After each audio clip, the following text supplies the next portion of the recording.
حضرت ابو بکر راق رحمت اللہ علیہ، آپ کا فرمان ہے، عاقلوں کی صحبت ان کی پیروی سے کرو، زاہدوں کے ساتھ ان کی خاطر مدارت سے، اور جاہلوں کی ان کے ساتھ صبر جمیل سے۔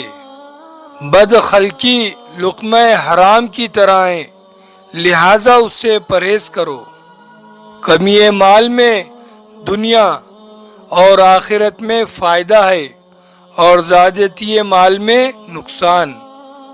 حکمت کی پہلی نشانی خاموشی ہے، اور صرف حاجت کے موافق بات کرنا۔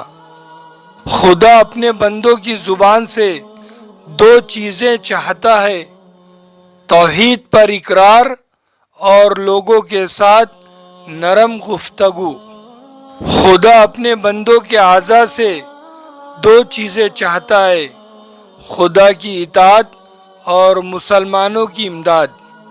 نبوت کے بعد حکمت کے سوا اور کسی چیز کا درجہ بلند نہیں۔